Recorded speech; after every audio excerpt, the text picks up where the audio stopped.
areas of the world you can visit that will take you not only to another place, but another time.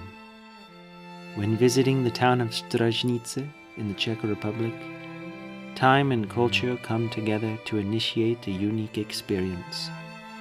The Stražnice Museum of the Villages of Southeast Moravia provides a glimpse into life for the people living in the ethnographic region of Slovácko hundreds of years ago. The 65-house open-air museum allows you to step back in time and experience everyday life in Moravské, Slovácko. In the mid-18th century, the newly crowned King of Prussia, Frederick the Great, sought to conquer lands that had been overseen by the Habsburg Empire. Prussian forces invaded the Moravian city of Olomouc in 1741. But in the surrounding region, small villages lived in relative peace. This is what the villages would have looked like. Many villages were first settled by people coming from modern-day Slovakia.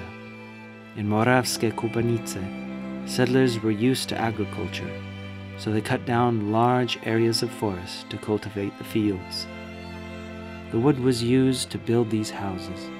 The beech and oak wood was very hard, which made it difficult to hew the beams together, so the remaining gaps were filled with moss, mud, and covered in lime plaster. There was no ordinary chimney. Instead, a special stove was used that would allow smoke to release through cracks in the opening of the attic. Houses typically only had one room and would often house entire families.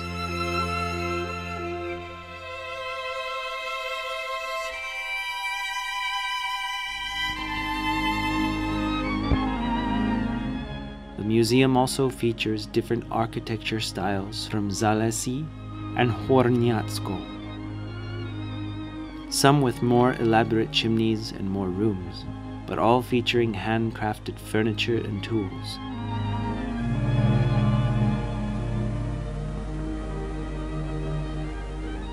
All villages were also well suited for raising animals and growing fruits. As you can see, rabbits were popular.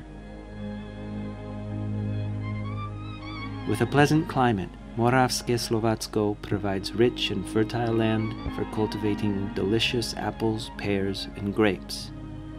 Grapes were especially important to the local economy, as the grapes were used to make the region's famous Moravian wine.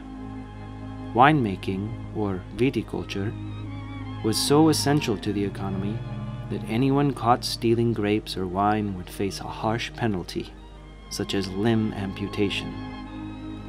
The vineyard was embedded in their style of life, as the museum's exhibition depicts. Walking through this land, I imagine it would have been a peaceful place to live so many years ago. Evidence of this is the rich cultural traditions that have for centuries been preserved in this region.